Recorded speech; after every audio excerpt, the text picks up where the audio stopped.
Hoy es 26 de enero del 2013.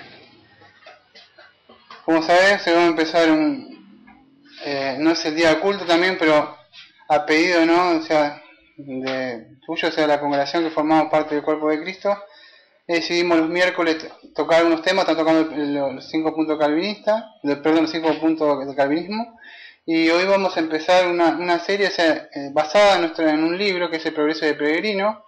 No eso quiere decir que pasamos por arriba la palabra de Dios porque tenemos regla de fe y obediencia en las escrituras, pero sí sabía que era uno de los libros más leídos en la antigüedad. Era uno de los que vos estás leyendo, que es el libro de los mártires, y el otro era El Progreso de Peregrino. En esa época era muy común, en la época de la Reforma, tener estos materiales, no había como ahora tantos, ¿no?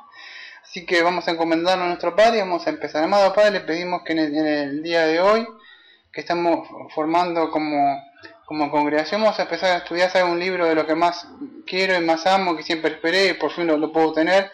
Que usted no esté hablando, ¿no? También porque va a estar inspirado, y también con versículos bíblicos también lo vamos a sacar, para que vamos a ver este peregrinar que todo cristiano tiene, y nos identificamos pues tanta cantidad de libros de cómo ser líder, cómo hacer la prosperidad. En la antigüedad había muchos libros y este es uno de ellos, ¿no? Así que usted nos esté guiando por su Santo Espíritu y también por la palabra que también vamos a leer. Voy a leer una pequeña parte nomás de la vida de Juan Bunyan, pero no voy a leer todo lo que él escribió como que inspiró el libro. Solamente voy a leer vida de Juan Bunyan para que podamos entender quién es Juan Bunyan. Creo que la tengo yo en esta versión métrica, ¿no? Pero dice vida de Juan Bunyan. Juan Bunyan, hijo de un calderero, nació en Elstow, cerca de Bedford, en el año 1628, en una época en la cual prevalecían las malas costumbres por todo el país de Inglaterra. Su educación fue la que los pobres podían dar a sus hijos en aquellos días. Asistió a la escuela primaria y aprendió a leer y a escribir, pero era un muchacho desaplicado y muy poco de su edad le aventajaban en maldecir, jurar, mentir y blasfemar. En sus días juveniles el terror era lo único que parecía tener alguna fuerza para sujetarle. Durante el día tenía frecuentes y tenebrosos presentimientos de la ira venidera, y de noche le sobresaltaban sueños horribles. Su imaginación concebía apariciones de malos espíritus que venían a llevárselo consigo, o le hacían pensar que había llegado el último día con todas sus terribles realidades. Tales eran los temores de su juventud. Conforme fue creciendo, se fue endureciendo su conciencia, sin que bastaran a despertarle ni a conmoverle los extraordinarios y providenciales acontecimientos que le ocurrieron. 2 veces estuvo a punto de morir ahogado. Durante la guerra civil fue obligado a servir en el ejército. En una ocasión, un compañero suyo que había pedido y obtenido permiso para sustituirle en una guardia, recibió un tiro en la cabeza y murió en aquel puesto. Su matrimonio ejerció cierta influencia en su porvenir. La joven que tomó por esposa era muy pobre, y lo más valioso que tenía eran 2 libros que su padre, hombre muy piadoso, le había dejado: El camino sencillo al cielo y La práctica de la piedad. La señora Bunyan leía con frecuencia estos libros en compañía de su marido y le refería a la vida santa que su padre había llevado. El resultado fue que Bunyan sintió un vivo deseo de reformarse, y así lo hizo, pero solamente en lo exterior. Su corazón no experimentó cambio alguno, y su vida siguió por el mismo camino de pecado que hasta entonces había seguido. Un sermón que oyó acerca del pecado de no santificar el día de reposo le impresionó fuertemente. La tarde del mismo día estaba ocupado en diversiones, como era de su costumbre hacerlo, cuando de pronto se agolparon en su mente pensamientos acerca del juicio venidero. Quedó aterrado. Imaginó oír una voz del cielo que le decía: ¿quieres dejar tus pecados e ir al cielo, o prefieres retenerlos e ir al infierno? Entonces cruzó por su conciencia como un rayo la convicción de que era un gran pecador, pero o que era ya tarde para buscar el perdón o el cielo, y vio desesperados sus pasatiempos.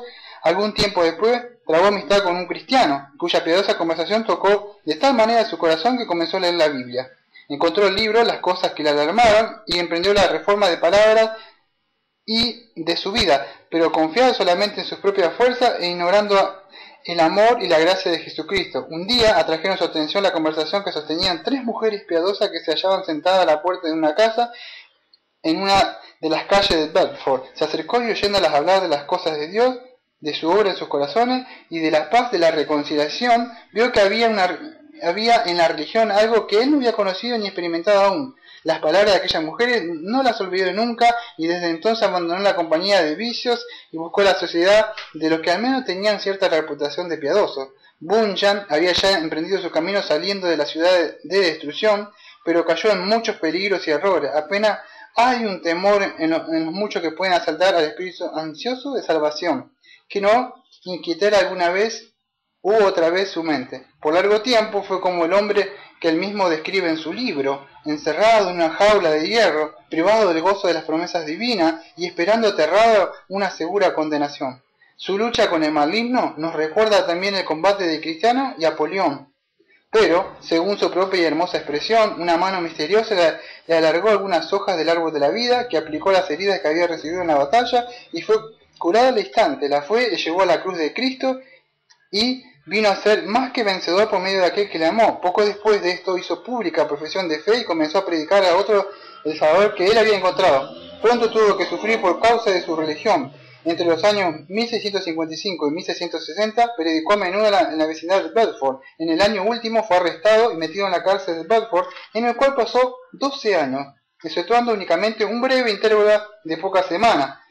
Se ha dicho con frecuencia que Bunyan escribió El Peregrino durante este encarcelamiento, pero algunos eruditos han demostrado que fue en otro y posterior más breve encarcelamiento, en el año 1676, cuando escribió la primera parte de su obra Inmortal, la cual se publicó en los primeros meses en el año 1678, la segunda parte no apareció hasta el año 1685. La obra de Bunyan ha sido elogiada por los literatos más eminentes, ha sido traducida en numerosos idiomas, algunos de los cuales eran desconocidos para Europa en los días de Bunyan. Los misioneros han llevado este libro a casi todos los países del mundo, y ahora El Peregrino cuenta la historia de su viaje a los chinos en el oriente, a los negros en el occidente, a los groenlandeses en el norte y a los isleños en el Pacífico del sur. La Sociedad de Tratados Religiosos de Londres ha ayudado a la impresión de esta obra en más de 100 idiomas. Bunyan fue autor de otra alegoría, La Guerra Santa, publicada en 1682, que sigue al Peregrino en mérito literario y religioso. Refirió también de una manera inimitable la historia de su vida, de sus experiencias religiosas, en su libro Gracia, que abundó por el mayor de los pecadores, digno figurar al lado de las confesiones de Agustín y de las conversaciones de sobremesa de Lutero. Además de estas grandes obras, escribió muchos tratados, algunos de los cuales salían todavía con placer provechoso. En la cárcel aprendió Bunyan el arte de hacer encaje de flecos largos, en lo cual ayudaba a mantener a su familia. Después de su libertad vivió una vida muy útil a la obra de Cristo como pastor de la Congregación Independiente de Bedford y como predicador y escritor. Murió esta época, la que voy a pasar acá, porque esta época no coincide con lo que escribió el libro, ¿no? O sea, acá dice, murió en 1658, yo lo que estoy leyendo la biografía de él, pero el libro de él se escribió en 1676, así que no coincide, está mal puesta esta. Pero vamos así, cuando él murió en una casa que tenía una tienda, como la muestra de la estrella, y fue enterrado en Bunil Field. Bueno, después lo que pasé por arriba es el prólogo de él, que él dice que no fue la intención de escribir, y él empieza a decir una cosa de la que está. Aquello que le interesa la tengo acá, o sea, le interesa, está acá en esta versión fotocopia que yo tengo de... Y vamos a empezar nuestro estudio en el capítulo 1, vamos a ver, ¿no? O sea, de ello.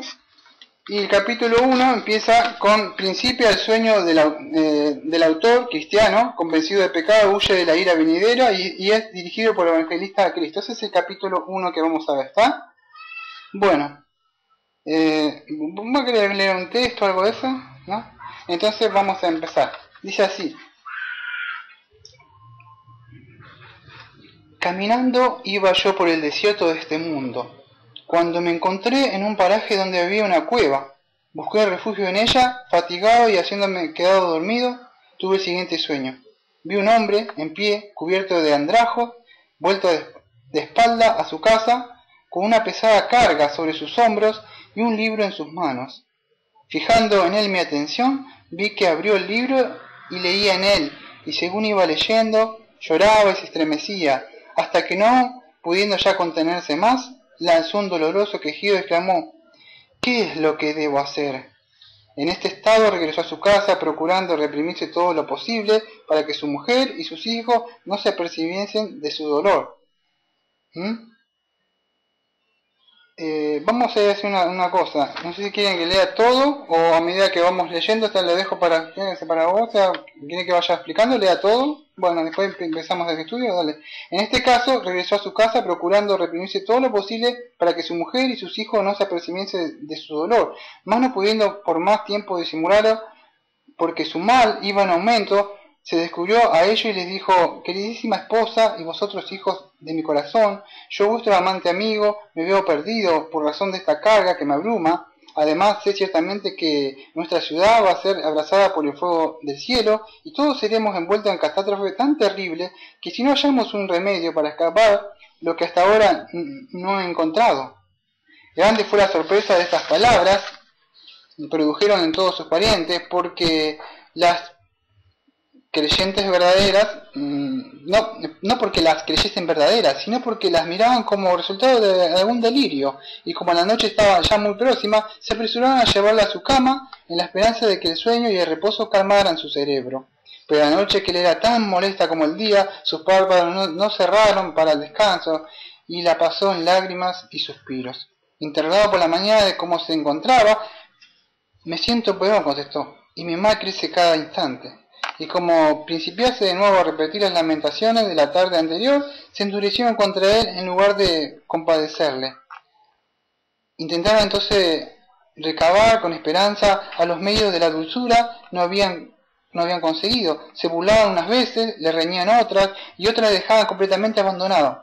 No le quedaba por otro recurso que encerrarse en su cuarto para orar y llorar, tanto por ellos como por su propia desventura, o salirse al campo a desahogar en su espaciosa soledad la pena de su corazón.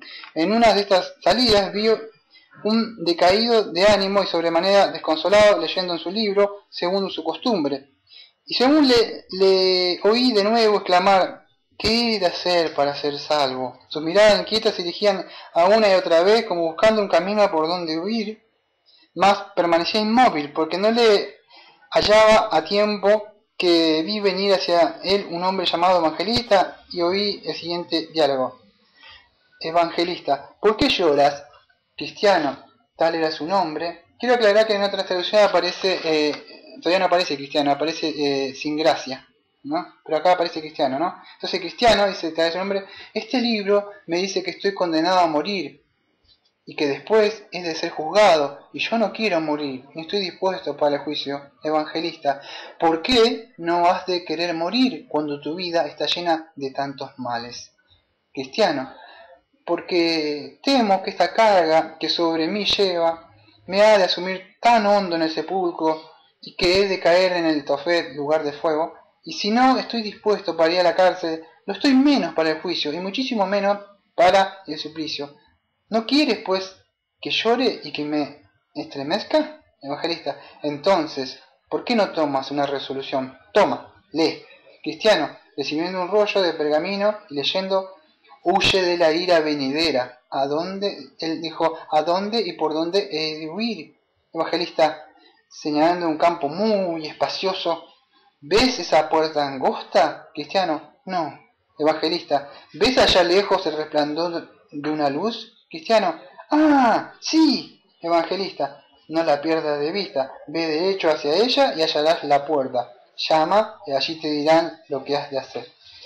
Hasta ahí el capítulo 1, ¿no?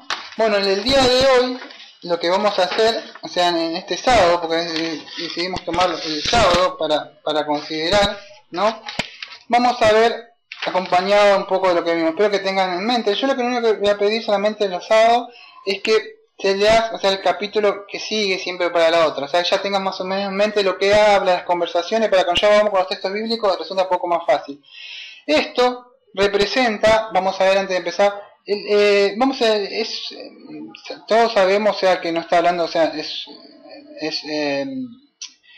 cristiano, o sea, que está mostrando, este libro, representa la vida al peregrinar de todo cristiano por esta tierra, ¿no? Cuando vemos los padres, o sea, o vemos en el libro de Hebreo, en otra parte, en el Salmo 119, vemos que se usa la palabra peregrinar, que somos peregrinos, somos advenedizos en este mundo, que no hicieron nunca casa, sino escape. Entonces la vida del cristiano es así, representa la vida nuestra, es una alegoría de lo que representa la vida de todo cristiano. Es muy útil en el día de hoy, porque hoy vemos mucha iglesia que hablan de otras cosas, que cómo debe ser tu vida cristiana, ¿no? Y en cambio vemos que es diferente. Fíjate en una parte que dice, iba yo caminando por el centro del monte cuando me encontré en un paraje que había una cueva, y bueno, vi un hombre cubierto de andrajo, envuelto de espalda a su casa. Fíjate, con una pesada carga. En Isaías 64, versículo 6, Isaías 64, versículo 6, dice así: todos nosotros somos como el inmundo, y como trapo de inmundicia todas nuestras obras justas, todos nos marchitaremos como una hoja, y nuestra iniquidad como el viento nos arrastran. Y en el Salmo 38, versículo 4, dice así: porque mis iniquidades han sobrepasado mi cabeza, como pesada carga, pesan mucho para mí. ¿Qué dice el salmista? O sea, David, porque mis iniquidades han sobrepasado mi cabeza, como pesada carga, pesan mucho para mí. Cuando una persona viene a Cristo, estoy hablando de la antigüedad, o el día algunos cristianos que siguen manteniendo la sana doctrina y lo siguen ejerciendo. Hoy no te dice ponerle esas cosas mágicas que se existen, que venir, levantar tu mano. Con aquellos, fíjate como el Espíritu Santo obra por dos cosas, o sea, por la Santa Palabra, o sea, perdón, por la Santa Palabra, Dios obra por la Santa Palabra y por el Espíritu Santo.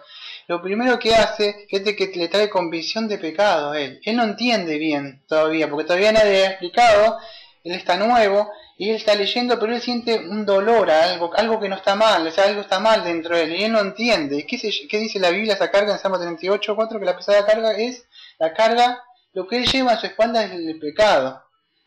Él no sabía, solamente la ley le trae ¿qué? Convicción de qué, de pecado. Él se siente abrumado ahora. Antes estaba dormido eso y no entendía nada, pero la palabra de él hace despertar eso, esa carga que él lleva, y da cuesta los pecados que él ha acumulado durante toda su vida, que le pesan. Y eso le empieza a pensar, y él no se daba cuenta, hasta cuando leyendo el libro, todos sabemos que es leyendo el libro, la Biblia, es la Biblia, ¿no? Entonces es la Biblia la que le refleja su condición, él al ver como un espejo se ve, y se ve su condición, como Dios le ve en sí, como un andrajoso, como sus obras no sirven para nada, como su moralista. Él mismo dice, cuando hicimos la introducción, él contaba de que él era un moralista al principio, él quería hacer cosas por fuera, pero no había renacido por dentro. La mayoría pasa por eso, ¿no? Que creen que por ahí han nacido, pero es solamente por fuera. Entonces él se da cuenta su condición. Si no me equivoco, hay otro texto en el libro de Hebreos, en Hebreos 12, si no me equivoco, a ver, me parece que es Hebreos 12,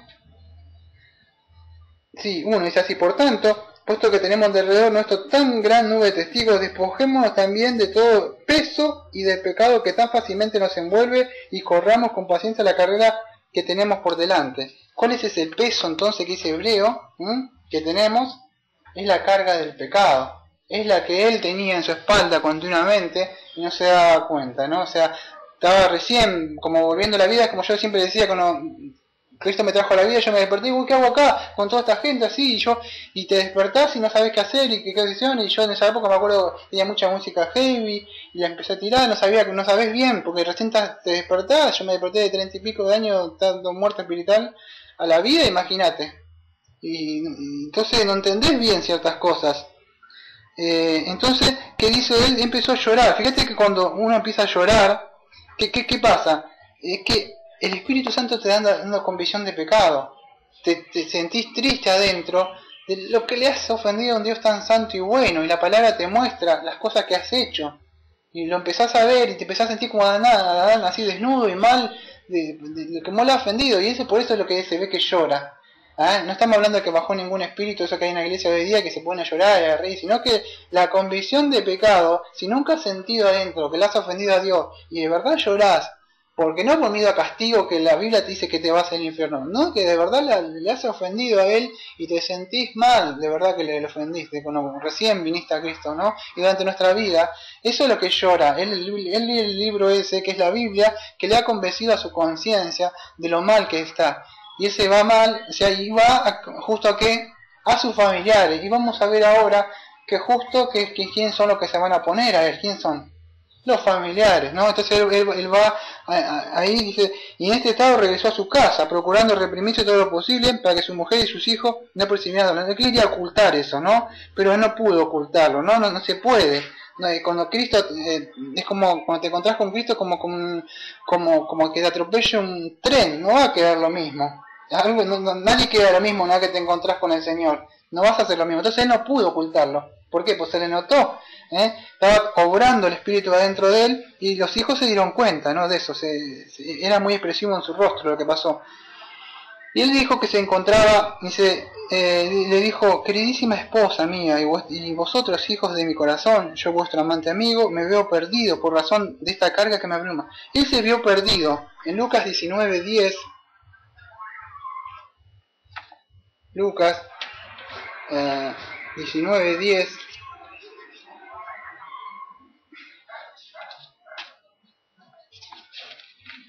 dice así: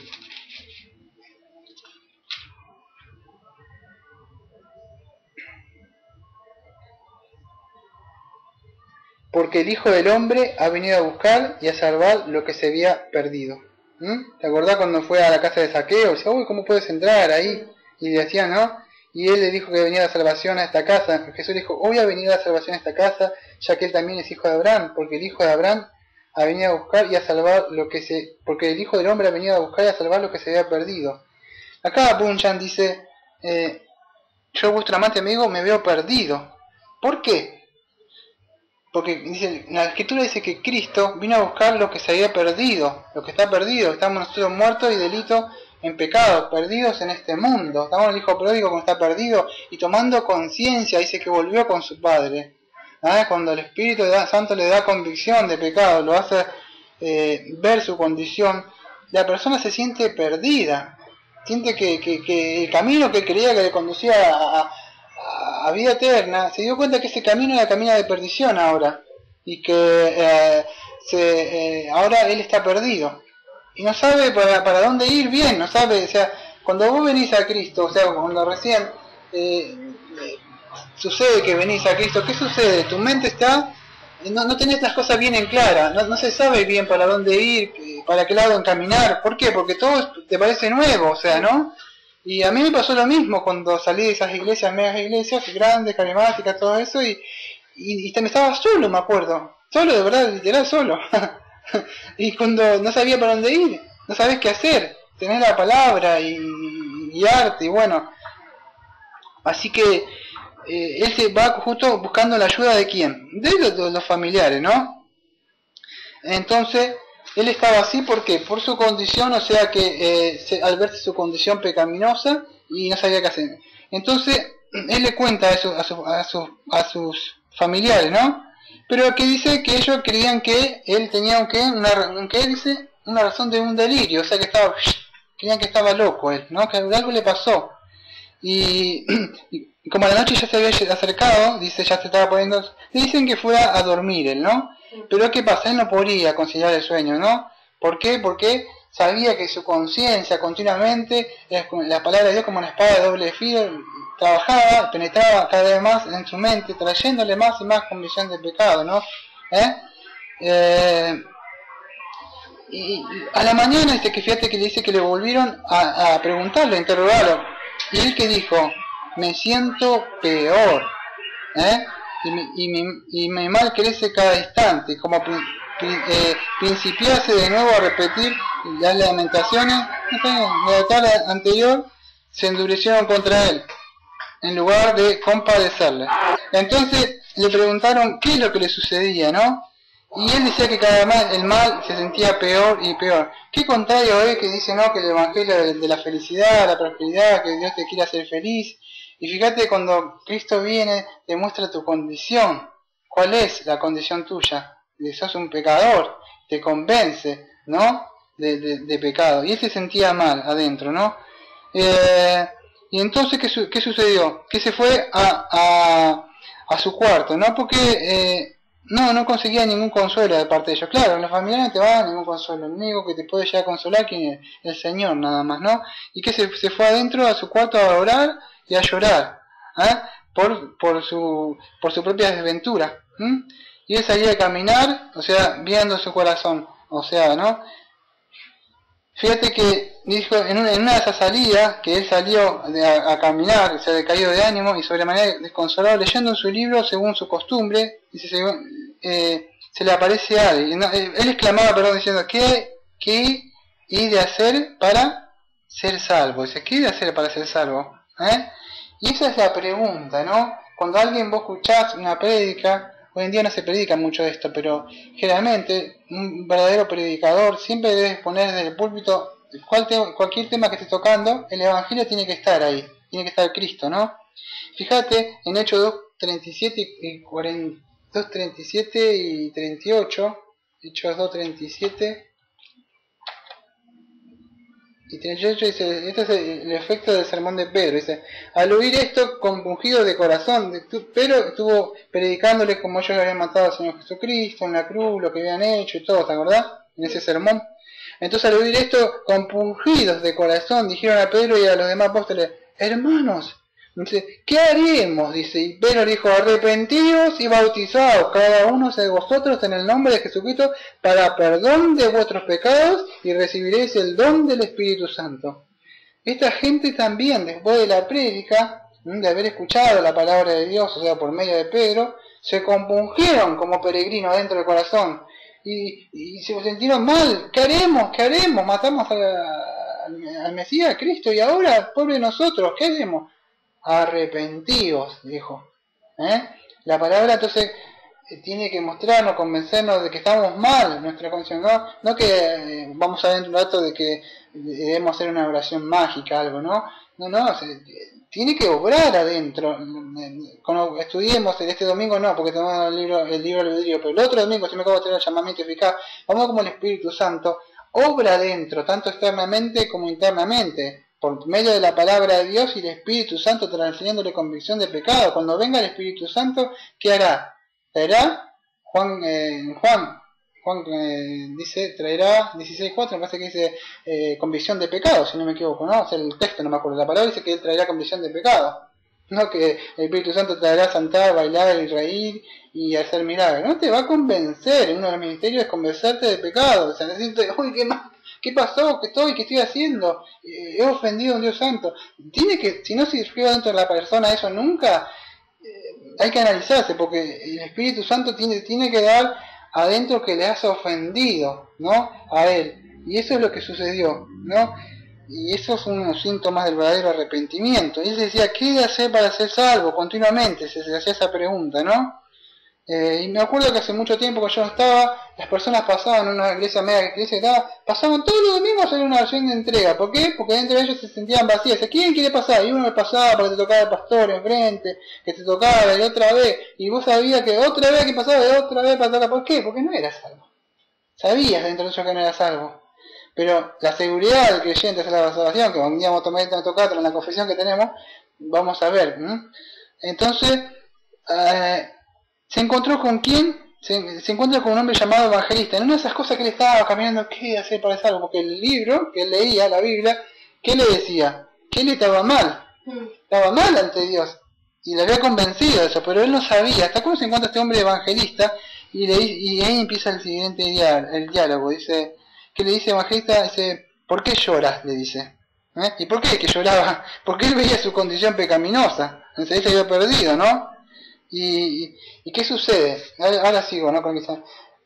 Cuando la persona se siente mal, lo primero que hace, o sea, que debe pedir, clamar a Dios que le salve, ¿no? O sea, porque él se siente mal, no sabe qué sucede, ¿no? Y esos son los síntomas, ¿no? Que me gustaría ver. Fíjate, él dice, Cristiano le dice, que era tal su nombre, en esta traducción que yo tengo, dice, este libro me dice que estoy condenado a morir y que después he de ser juzgado, y yo no quiero morir ni estoy dispuesto para el juicio. No sé si te acordás vos, yo lo voy a buscar, pero Hebreos 9:27, ¿qué dice? Exactamente eso, como dijiste vos, de pura muerte en el juicio. Hebreo 9:27 dice así, porque Bunyan dice, este libro me dice que estoy condenado a morir y que después he de ser juzgado, y yo no quiero morir ni estoy dispuesto para el juicio. ¿Y qué dice? Quizás él estaba leyendo esto, Hebreos 9:27, que dice así, y así como está decretado que los hombres mueran una sola vez y después de esto el juicio. Y quizá él estaba leyendo, ¿no? Y se encontró con esta palabra, esta sentencia de la Biblia que dijo, vas a morir. O quizá está leyendo Lucas 12, cuando dice, necio, hoy vengo a pedir tu alma. O Mateo 25, cuando Cristo dice que va a venir a juzgar las naciones. Y se sintió, ¿y yo qué hago si yo no estoy bien? ¿No? Entonces se sentía mal de que él estaba. Entonces el evangelista dice, ¿por qué no has de querer morir cuando tu vida está llena de tantos males? La condición, o sea, del hombre, o sea, cuál es la paga del pecado, cuál es la muerte. Entonces, siempre nos va a conducir a qué? A morir, ¿no? O sea, eso es lo que nos lleva, ¿no? Es la paga que tenemos nosotros, ¿no? Y Cristiano le dice, porque temo que esta carga que sobre mí llevo me ha de asumir más hondo en el sepulcro, y que he de caer en el tofé, lugar de fuego, y si no estoy dispuesto para ir a la cárcel, estoy menos para el juicio, y muchísimo menos para el suplicio. ¿No quieres, pues, que llore y que me estremezca? Ya vimos en Hebreos 12, ¿no? Como la carga esa que nos hacía el pecado. Y él dice, esta carga de pecado, si la persona no se arrepiente de su pecado, ese mismo pecado, ese mismo que yo me dije una vez hace mucho, ese peso que vas tirando de mochila, un día te va a hundir hasta lo más profundo del infierno, porque ese peso, si no se llevaba a la cruz, y no me acuerdo si es Salmo 55:22, echa tu carga sobre Jehová, ¿no? O sea, echa tu pecado, déjala tu carga en la cruz, ahí. Entonces, si no, esa carga misma de pecado es la que lo va a hundir, lo va a llevar, es como que tiene atado algo al pie y lo tira hasta la más profundidad, y eso lo va a llevar al infierno, ¿no? Esa carga que. Entonces le dice, el evangelista dice, entonces, ¿por qué no tomas una resolución? Lee, ¿no? Y le da a que él lea, ¿no? Y él dice, Cristiano dice, recibiendo un rollo de pergamino y leyó, huye de la ira venidera. Y dijo, ¿a dónde y por dónde he de huir? Esta palabra, huye de la ira venidera, ¿no? Creo que es la palabra más conocida de todo el libro. O sea, cuando vos lees cuando ves la película y cuando lees el libro de Bunyan, ¿qué es lo que te viene? Que él huye, siempre él habla que él está huyendo, porque la mayoría del libro, ¿de qué se trata? De que él huye de la ciudad de la destrucción. Cuando él empieza su viaje, ¿él qué hace? Él empieza a huir de esa ciudad que le convence del mundo, o sea, que él ve que este mundo está corrompido, la ciudad por Satanás, que es 1 Juan 5:19, que ya hace el poder del mundo y todo. Él empieza a huir de todas las cosas, o sea, que hay, ¿no? Pero él recién está empezando su viaje, ¿no? Sí. Y entonces dice, huye de la ira venidera. ¿Pero qué es? Fíjate que en Hechos 2:40, ahí donde estaba yo, busqué, en Hechos 2:40 dice así, en el mismo Pedro, que Pedro dijo arrepentidos, ¿te acordás? Pero en el versículo 40, cuando Pedro dijo arrepentido y sea bautizado, bueno, pero en el 40 dice así, y con muchas otras palabras testificaba solemnemente y le exhortaba diciendo, sed salvo de esta perversa generación, decía Pedro, ¿no? Que seamos salvos, que huyamos, como muchos huyeron en la antigüedad. Tenemos cuando el Señor salva a Abraham, ¿te acordás? Y a Lot, y ellos corren, les dice que salgan porque Sodoma y Gomorra va a ser destruida. La ciudad de Sodoma y Gomorra, ¿te acordás? Que se acostaban entre ellos así. Y Dios trajo un juicio. Y Bunyan estaba viendo, o sea, vamos a decir, el evangelista estaba viendo que Dios iba a traer un juicio. Como trajo, muchos se burlan, ¿no? Como Pedro, ¿y sabe dónde está el que va a venir? Fíjate, cada uno hace lo que quiere. Pero Dios, si vos lees las escrituras, vas a encontrar en la antigüedad como Dios destruyó Sodoma y Gomorra, no quedó nada. Después vas a ver en el arca, o sea, con Noé, fíjate también, cuando cae el diluvio. Con Abraham, fíjate que se va, él obedece, lleva a su familia, y Sara, ¿qué era siempre? Sara era obediente, lo seguía Abraham siempre. era una mujer sumisa que lo seguía a él, pero no fue lo mismo con la mujer de Lot, el sobrino, ¿no? Que te acuerdas que se fue acercando cada vez al mundo, también le decía brother, le decía hermano, le decía ya, hasta Dios tiene misericordia de él, ¿no? Y bueno, lo sabe él, pero ¿qué pasa con la mujer de Lot? Se vuelve hacia atrás, dice así, y queda petrificada como sale. Porque puso la mirada, ¿a dónde? En el mundo. Cuando Dios dice, yo voy a destruir por fuego esto. Y en esa época lo cumplió, fue con agua. Y ellos corrieron, o sea, en Noé lo mismo. Él pregonaba. Y dice, huir, o sea, salir, voy a destruir. ¿Cuál es el arca que representa? El arca representa a Cristo, donde todos debemos entrar ahora. Ahora sería la iglesia. Dios nos está sacando fuera de este mundo, nos introduce, nos injerta en Cristo, en la iglesia, nos instruye por su palabra, por sermones, por contar en comunión, esperando, porque un día no sabemos cuándo es la hora de la venida. Puede llegar la venida donde Dios va a traer la destrucción sobre este mundo, ¿no? ¿Te acordás de un sermón muy de Jonathan Edwards que decía pecadores en manos de un Dios airado? No sea un Dios amoroso que te quiere bendecir, no, airado con el pecador.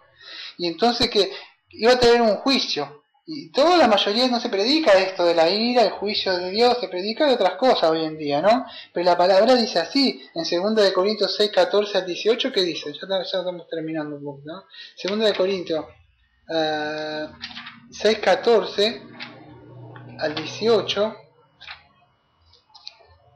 Dios condena muchos de los pecados que hoy en mi país lo han hecho legal. Hoy te podés casar con quien quiera cuando la Biblia dice que no, ¿no? Sé que esto por ahí me puede costar algo, pero es necesario predicar la palabra de Dios. En 2 Corintios 6, 14 al 18 dice así: exhortaciones al creyente, no estéis unidos en yugo desigual con los incrédulos. Pues ¿qué asociación tiene la justicia y la iniquidad? ¿O qué comunión la luz con las tinieblas? ¿O qué armonía tiene Cristo con Belial? ¿O qué tiene en común un creyente con un incrédulo? ¿O qué acuerdo tiene el templo de Dios con los ídolos? Porque nosotros somos el templo de Dios vivo, como Dios dijo: habitaré en ellos y andaré entre ellos, y seré su Dios, y ellos serán mi pueblo. Por tanto, salid de en medio de ellos y apartaos, dice el Señor, y no toquéis los inmundos. Y yo os recibiré. Y yo seré para vosotros padre, y vosotros seréis para mí hijos e hijas, dice el Señor Todopoderoso. ¿Qué dice el Señor? Por tanto, salid de en medio de ellos, apartaos, huid de la ciudad de la destrucción, porque Él va a traer un fuego. Así lo dice también en 2 de Pedro, que dice que los cielos y la tierra están preparados para ¿qué? Para el fuego que va a consumir, va a purificar todo esto. Hay un juicio que va a venir. Y tarde o temprano va a llegar. Tanto que podés morir vos o yo, o puede venir el Señor, pero Dios no es un Dios que mienta, y ha prometido que va a castigar. ¿Dónde lo vemos? En la cruz, donde Él castigó el pecado, cayó aquel que no cometió pecado por nosotros, fue crucificado. 2 Corintios 5:21, si no me equivoco. Y ahí vemos el pecado, la justicia y el amor de Dios, pero vemos que Dios castigó el pecado en aquel de su Hijo. Él no pasó por alto el pecado de la humanidad. Por eso, si no corremos a Cristo, no huimos a esta ciudad, no podemos tomar la sangre de Cristo. Aquellos que toman la sangre de Cristo, a veces de Cristo y después no lo buscan y se pierden durante la semana. Es como pisotear la sangre de Cristo por no habernos dado por nosotros. Entonces debemos tomar en serio huir de este mundo. El mismo Apocalipsis, a lo último, en Apocalipsis 18,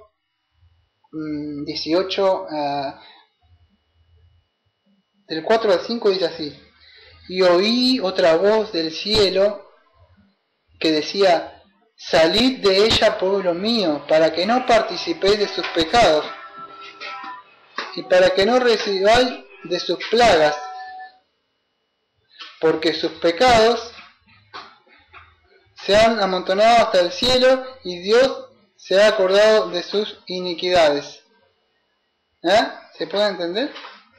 Dice así: oí otra voz del cielo que decía: salid de ella, pueblo mío, para que no participéis de sus pecados y para que no recibáis de sus plagas, porque sus pecados se han amontonado hasta el cielo, y Dios se ha acordado de sus iniquidades, ¿no?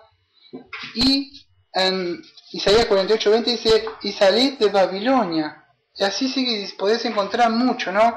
Cuando el evangelista le da la palabra de Dios a Cristiano y le muestra, mira lo que va a suceder, va a haber un juicio. Cuando vos le predicás a alguien, ¿qué le decís? Porque Dios te quiere dar las bendiciones materiales, como esta iglesia de acá. No. ¿Qué le mostrás? Le mostrás que Dios va a condenar su pecado. ¿Con qué? Le mostrás la santa palabra, la ley, y eso lo va a convencer a la persona. ¿Vos podés hacer esto? No. Dice, bueno, aquel que no guarda esto, dice que maldito está bajo maldición. Pero hay alguien que cumplió esto, fue Cristo Jesús. Debes ejercer fe en Él, creer en Él, que ha muerto y ha resucitado. No decirle, haz esta oración, ya te salvo, porque no podemos hacer eso. Le predicamos, y si el Espíritu Santo aplica en su corazón, como Lidia, o como en otros más, y lo trae a la vida, y sopla y regenera esos huesos, Él se encarga de esa obra. Nosotros no podemos robar, pero sí podemos predicarle. El evangelista dice, señalando un camino muy espacioso, dice, ¿ves esa puerta angosta? ¿Qué es la puerta? En Juan 10:9. Yo soy la puerta, dijo. ¿Qué lo condució? Le dijo, ve a Cristo. No le dijo, haz esta oración de entrega y repite conmigo. ¿Tenés vergüenza? ¿No querés ir a bajar la cabeza sin que nadie te vea y hacerlo rapidito? Ya estás, salvo. Ya está. No, lo conducimos a Cristo siempre, le mostramos su condición. Lo malo, que siempre digo yo, es que al no entender la condición pecaminosa, como una vez vimos acá la caída del hombre, de su castigo, ¿te acordás en la confesión? Al no entender, o tener una idea errada, que él tiene libre albedrío, como vamos el domingo, para poder tomar su decisión. Acá vimos que en la antigüedad, fíjate, estamos aprendiendo del libro de 1670, 1670, 1677, no me acuerdo cuál fue la decisión que se hizo. ¿Ves cómo se predicaba en esa época? Podemos aprender cómo se predicaba. ¿Cuándo? 1678, gracias, Caro. 1678. Mirá cómo se predicaba en esa época. Lo conducían a Cristo. No dice hace esto, hacer la oración, o tocar el manto, o hacer esto. No. Lo mostraron su condición. Podemos ver como evangelista, porque evangelista hacía, evangelizaba. ¿Ves esa puerta? Y que dice, él dice, vemos que es la puerta. ¿Y quién dijo? Yo soy la puerta, dijo Cristo, ¿no? Es la puerta. No quiero entrar en el Antiguo Testamento que representaba la puerta para entrar al templo, pero bueno. Él es la puerta, ¿no? Que representó, esto viene del Antiguo Testamento, pero vamos a dejarlo acá. Cristo es la puerta por la que debemos entrar. En Mateo 7, 13 y 14. Me tomé el tiempo de poner todos los textos porque me pareció muy edificante. Hay muchos que malinterpretan la puerta. Cuando hablan de la puerta, creen que hablan de... Con los Cristo está hablando de Mateo 7, que una vez hicimos el Sermón de Monte acá, hace tiempo.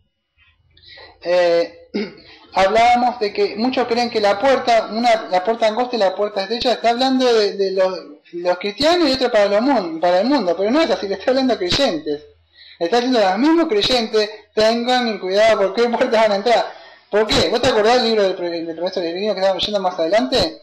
Cuando él va por la mitad del camino, se mandan dos así por un coso y dice, ¿qué hacen? Por acá es más fácil, amigo, dice uno. Dice, no, el señor de camino, dice, no le va a dejar, dice, muchas que tienen que entrar por la puerta. ¿Te acordás qué pasa después? Se quedan afuera, porque no entraron por la puerta. ¿Qué puerta? Mateo 7, 13 y 14, por supuesto, vimos que ya es Cristo, pero Mateo 7, 13 y 14 dice así, Cristo, entrad por la puerta estrecha, porque ancha es la puerta y amplia es la senda que lleva a la perdición, y muchos son los que entran por ella. Porque estrecha es la puerta y angosta la senda que lleva a la vida, y pocos son las que la hallan. Muchos quieren entrar por una puerta que no es. Quieren entrar a la iglesia, hacer una oración, y con todas sus cosas. Y con Cristo no puedes, tenés que dejar todas tus maletas, todas las cosas afuera para entrar. ¿Por qué? Porque ninguna cosa inmunda, dice sentencia el libro de Apocalipsis, entrará en la ciudad. Entonces hay que dejar todos esos trapos andrajosos, sucios, antes de poder entrar. Entonces en Lucas 13, del 23 al 27, también hablando de la puerta, dice así, pasaba Jesús por la ciudad y aldea enseñando mientras proseguía camino a Jerusalén, y alguien dijo, Señor, ¿son pocos los que se salvan? Y él les dijo, esforzaos por entrar por la puerta estrecha, porque os digo que muchos tratarán de entrar y no podrán. después que el dueño de la casa se levante y cierre la puerta, y vosotros, estando fuera, comenzaréis a llamar a la puerta diciendo, Señor, Señor, y él respondiendo les dirá, no sé de dónde sois. Entonces comenzaré a decir, comimos y bebimos en tu presencia, y enseñaste en nuestras calles. Y él dirá, os digo, no sé de dónde sois, apartaos de mí todo lo que hacéis iniquidad. Y allí será el santo y crujir de dientes cuando veas que Abraham y Isaac y bueno, sigue, ¿no? Cuando se cierra el arca de Noé, me acuerdo, o sea, cuando dice, ¿quién cerró, Noé? Dice que Dios cerró la puerta. Llega un momento, como vamos a ver mañana el día del Señor, en el libro de Hebreo, que el tema todavía estoy viendo cómo le pone, pero quizá le ponga y así será todo salvo Israel. Vamos a ver cuando la plenitud de los gentiles está en salvo, o sea, ya hayan entrado todos y el pueblo de Dios va a decir, se cerró la puerta, digo. ¿Te quedaste afuera? Señor, Señor, yo escuché críticas. Señor, Señor, yo estuve... No conozco hacedores de maldad. ¿Qué dice hacedores de maldad? Hacedores de iniquidad, que dice anomia. Nunca te importó mi ley, que dice en el griego ahí. O sea, que no me importó la ley, el primer mandamiento, no me buscaste nunca, tomabas mi nombre en vano, y todos los otros 6 mandamientos.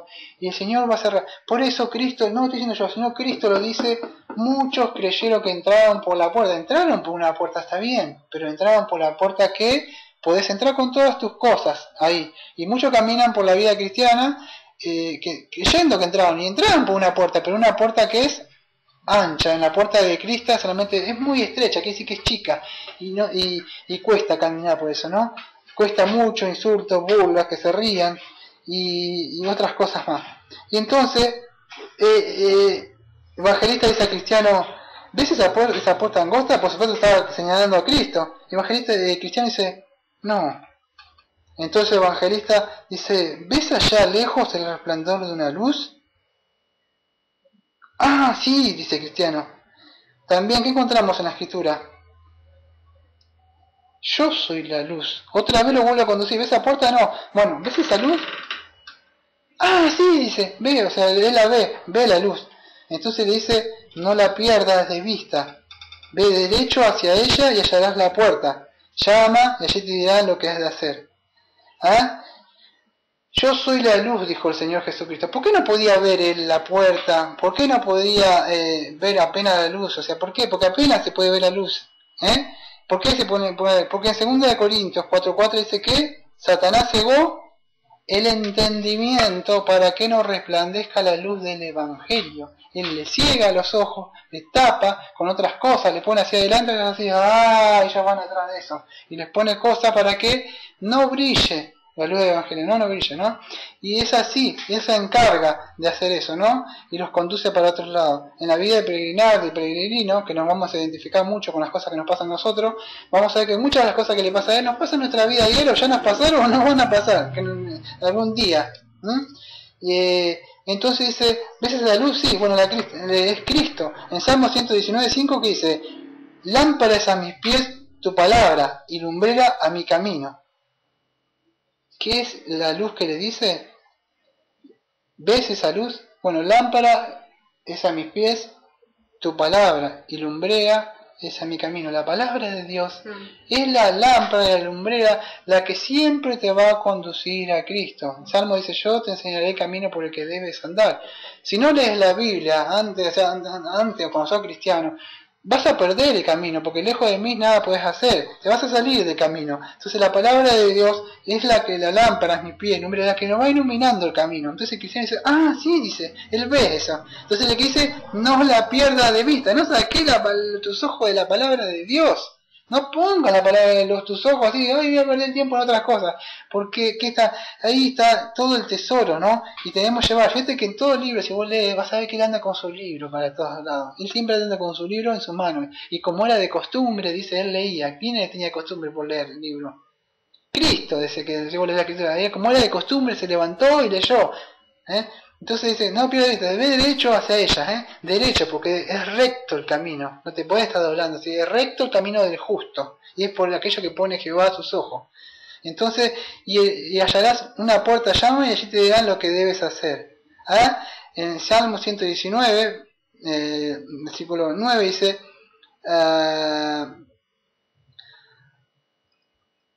peregrino, algo así, peregrino soy, dice así, no lo busqué yo, pero lo noté apenas, dice, peregrino soy yo en la tierra, no encubra de mí tus mandamientos. Fíjate que el salmista dice que él reconoce que es un peregrino, alguien que pasa acá, y le pide, por favor, no encubras tus mandamientos, muéstrame. O sea, debemos pedir a Dios que nos muestre por la Santa Palabra cuáles son los que Él quiere de nosotros, ¿no? El Salmo 119:9 dice, ¿con qué guardará el joven su camino? Con guardar su palabra, ¿no? Entonces, ¿qué vemos? O sea, ¿qué podemos aprender en el día ya de hoy, de este primer capítulo de Bunchan?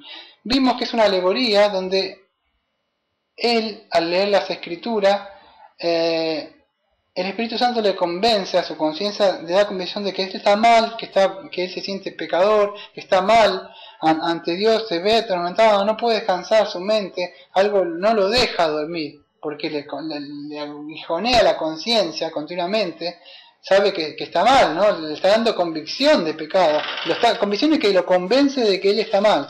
Si él le dijo, ay, la oración de entrega, mira, domingo, que Dios te quiere, como yo escucho acá a veces, te quiere bendecir, te va a dar esto, y eso nunca te ha dado convicción de pecado de nada.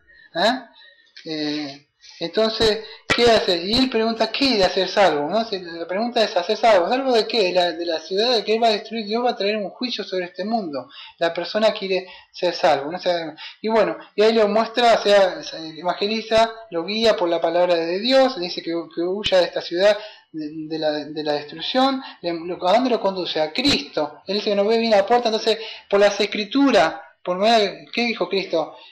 Usted lee la escritura porque dice, porque ellas hablan de mí, dijo Cristo, ¿no? Entonces sabemos que las escrituras hablan del Señor Jesús. Debemos leer la palabra para poder seguir en este camino. Aquellos que ya son cristianos, que ya tienen un par de años, lo único que podemos hacer es seguir por el camino, seguir leyendo la palabra de Dios, encomendarnos a Él, porque nuestro peregrinaje todavía está acá, nuestras sandalias se ensucian con el polvo de este mundo. No nos olvidemos que Satanás está continuamente como león rugiendo, y vamos a ver todos los problemas que va a tener el sábado que viene, si Dios quiere. Vamos a ver cómo se le levanta en contra de la familia cristiano, y se le levantan dos personajes, ¿no? Como Flexible y el otro personaje que se le viene en contra, ¿no? Así que son muchos los problemas que vienen. Si no te estás teniendo problemas, si está todo bien con el mundo, si podés hablar, si podés dialogar, reírte con ellos, es quizá el Espíritu Santo no te da con convicción de pecado todavía, o todavía no estamos volviendo. Así que vamos a orar, amado Padre. Le pedimos que usted, aquellos que nos ha traído, como esta congregación, que somos miembros de acá, de esta iglesia, nos ha sacado de la ciudad de la destrucción, nos ha sacado también de Babilonia, y nos ha traído acá a esta arca y nos está cuidando. Somos apenas como Noé y como su esposa, o como Abraham, estamos naciendo apenas, hace 3 años, más o menos 3 años y un par de meses, como congregación que se llama Sana Doctrina, que nos siga manteniendo, que podamos pregonar también su palabra como la hacía, sabiendo que se van a burlar, se van a reír, y dice, ¿dónde está aquel que dice que ustedes están predicando? Y van a venir muchos vientos, pero es que nos siga manteniendo.